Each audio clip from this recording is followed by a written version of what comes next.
I have ADHD, ODD, and a school file that's 2 inches thick. Let's do this before I get sent to the office.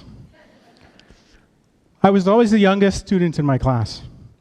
That meant that I spent most of my school days either in detention, in the hallway, in the cloakroom, and of course, the office. I talked too much, I moved too much, I argued too much, and I fought too much. My teachers consistently recommended me for special education assessments and basic classes. My badly behaved and disagreeable mother said no. I had one male elementary teacher. We used to do quizzes on Thursdays or Fridays, and during those quizzes he gave us Smarties if we answered the question right. He would shake one Smartie out of the box, and you would get it if you'd answer the question right. If it was a brown Smartie, you could trade it back to him for 2 Smarties. He thought the brown Smarties tasted better than the rest of the Smarties. We all knew they tasted the same, but to this day I still get excited when I see a brown Smartie. The other thing he did is he put me to work for NASA, which is particularly impressive in grade 3. He had 2 rules for me to work at NASA. One was I had to complete all my classwork, and the second one is I couldn't get in trouble on the playground. Once a week, the envelope from NASA would arrive, very official looking. And I would go to my cubicle in the cloakroom, my secret research cubicle, anytime I was done, and I could work back there on the projects. I developed an underwater aquatic place where NASA could do underwater research. I built dioramas of dinosaurs from different periods where NASA could go back in time and take samples from dinosaurs.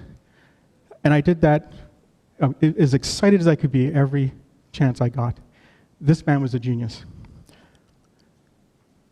In junior high, I started in the bad kids class. By the second week, they'd moved me up to the smart kids class. So naturally I thought, I've arrived. They finally figured out I'm brilliant. Years later, I returned as a student teacher to that very same school. And when I walked through the doorway, there was 3 of my former teachers standing there in the hallway. One of them shook their head and walked away. The other 2 looked at me like they were shocked, and they said, "I can't believe it's you." And I said, "What are you talking about? I was in a smart kids class." And they said, "Well, let us fill you in on that. Remember how you started in the bad kids class?" And I was like, "Boy, do I ever." They said, "Well, we had an emergency meeting at the end of the first week of school. And the teacher of that class said, if Oppedisano was in her class on Monday, she wouldn't be." So the meeting started to get heated and long, so the smart teacher, she decided she would take me. She regretted that decision for the next 10 months. In high school, my grades were so bad they recommended me for special education, so my mother put me in advanced classes.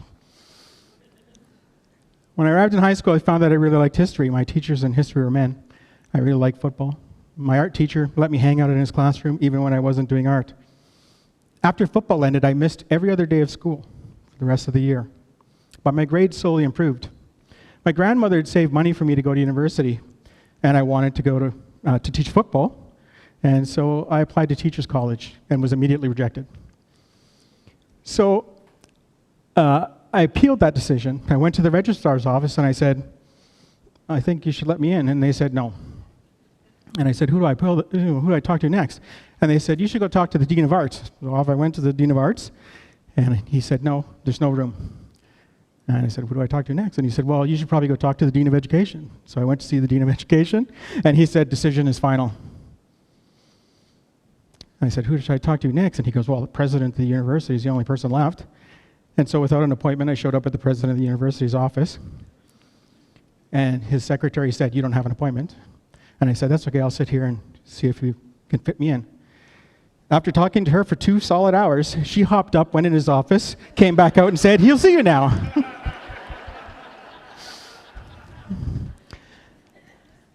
When I got to his huge desk and looked across it at him, he said, I've never had a student with a rejection come to my desk with his appeal.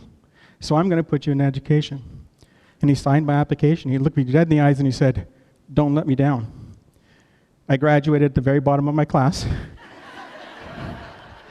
Grandma was very proud. 28 years ago, I started teaching, and on every metric and data point, boys were doing more poorly than girls. Boys were more likely to be in trouble, to get sent to the office, suspended, expelled. Their attendance was worse. Their grades were lower. They're more likely to barely pass, to drop down, to drop out, and not graduate. The honor roll at my first school had 2 boys and 2 girls at the very tippy top of it, but the rest of the honor roll was all girls. Boys were less likely to apply to post-secondary, less likely to go to post-secondary, and less likely to complete it. I thought to myself, this is an emergency. It wasn't. And so it got worse. Today, in an era of credit recovery, work experience, alternative education, online education, 1 in 5 boys are still insisting on not graduating by not attending school and refusing to do anything when they get there. At universities and colleges today, there are 2 girls for every boy. It's a better song when the Beach Boys sing it than when it's actually happening in our universities and colleges.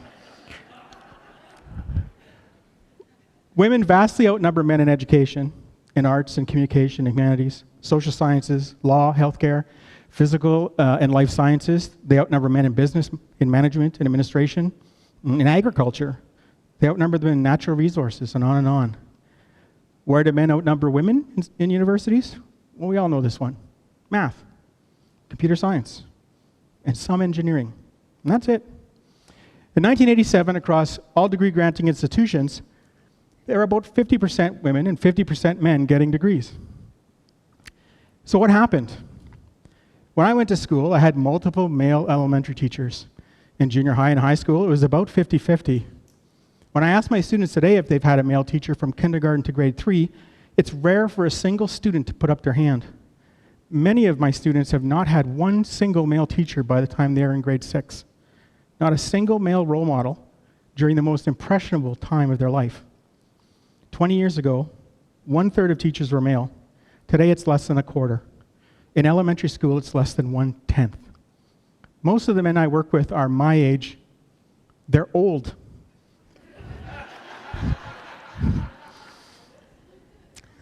Young male teachers are very rare. They don't teach elementary school, and they often don't last very long in the profession.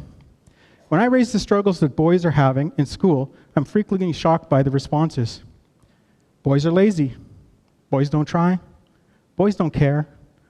They can't behave. I don't feel sorry for them. They need to suck it up.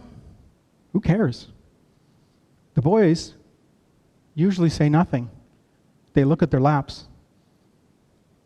Advocating for boys is perceived as advocating against girls.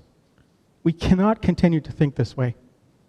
The implications are significant. Poor outcomes are associated with increased risk of addiction, mental and physical health problems, involvement in the criminal justice system, underemployment, unemployment, and exiting the workforce early and permanently. Boys are at a higher risk for inattention, hyperactivity, oppositional defiant disorder. They're significantly more likely to be diagnosed with learning disabilities. Boys receive more severe punishments than girls for the same behaviors. Suspensions and expulsions predict higher rates of incarceration, lower college enrollment, and worse overall health. Boys see a handful of male role models in the media, wildly succeeding in athletics, in big business, and entertainment, but they rarely see the vast majority of men working hard in small businesses, in skilled jobs, and in caring professions. By not acting, we've allowed a grievance-based social media circus of toxic male identity politics to emerge. An alpha male manosphere of misogyny is being sold to young boys who are vulnerable, and it's promoting antisocial violence, aggression, and extremist and hateful views. Grifters are filling the void left by an absence of pro-social male role models at home, in school, and in the community. I'm not here because I took bad advice from angry men profiting from agitating boys on social media. I'm here because I'm married very well. My mother and my grandmother believed in me, and I had a handful of excellent male teachers and coaches growing up. Representation matters, and young boys need to see men teaching in elementary school. They need to see real men reading and learning and working skilled jobs and protecting and nurturing children. Boys listen to men, and increasingly, there are no men to listen to in education. Why are men refusing to become teachers? This is a complicated topic. Teachers are often treated like the children they teach, not like professionals. Teachers are held to wildly different community standards. Teaching is seen as a low-status, poorly paid profession. Teaching has become politicized, attacked by politicians, the media, and society, blamed for problems outside of their control. Elementary teachers are treated like babysitters, especially if they ask for a raise. Teaching is increasingly perceived as women's work. Male teachers are often expected to volunteer to coach sports. Male teachers are expected to act as a disciplinarian for the whole school, increasingly with little effective administrative or community support. Male teachers are given students that are poorly behaved and courses where there are behavioral issues because they can handle it. There's little opportunity for recognition or advancement. Men will often move into administration, and there the focus is on student discipline, parental and staff conflict, which further diminishes job satisfaction. Men desire autonomy and value problem solving in a system that's increasingly demanding uniformity and compliance to ideas that are not working. Male teachers that struggle with discipline are considered weak. Increasingly, there are no men to mentor male teachers. Older male teachers are retiring. Fewer men are entering the profession, and many of them quit early. The male teacher is increasingly looking like an endangered species. So how do we fix it? Boys are not responsible for the society that our grandparents and great-grandparents created.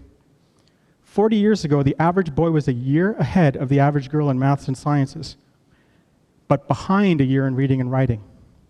Now the average boy is a year behind in math and science and 2 years behind in reading and writing. We have decades of programs aimed at increasing girls' interest, performance, and participation in sports, in STEM, in post-secondary education, in work experience, and connection to trades. We need to include boys in these programs. Boys need male role models too. How do we fix school? Part of the brain responsible for decision-making, controlling impulsive and reactive behaviors like anger, fear, aggression, is larger and more developed and develops quicker in girls. Girls have better social skills and a higher school readiness than boys at the same age. This starts in kindergarten and persists and compounds over time. Girls' social skills improve. Boys with low social skills get worse. Okay? Delaying the start of school for a year significantly reduces the diagnosis of ADHD. Starting formal schooling for boys before they are developmentally ready convinces them that they're badly behaved and that education and school is not for them. My wife taught kindergarten. She saw the problems of the youngest boys in her class. She could identify their school readiness and their social skills and predict their age. She could line them up, youngest to oldest, based on those observations. She pointed this out to me and I said, I was the youngest student in my class and I'm just fine. She laughed. I laughed. We held our boys back a year. This is called redshirting. The problem is most families need school for childcare. We need to stop pushing age-inappropriate behavioral expectations and develop inappropriate curriculum down to younger grades. It's harming our boys. We know this. Okay, it's not in dispute. Finland and other top-forming systems around the world already do this. We're doing the opposite and constantly using standardized testing on boys to make sure that they know what they can't do. We need to work to attract men into teaching. And we need other men to step up in schools as coaches and mentors. We need them to get engaged in the lives of young boys and teens. We've ignored decades of worsening data, and we need to act now. Opportunity in education is not a zero-sum game. We can make structural and curricular changes to education so that boys can more positively experience and more equally benefit from our education system. One of the saddest things about our education system today is how dispirited teachers have become. Women are increasingly also not interested in teaching, and they're leaving because it's a broken system.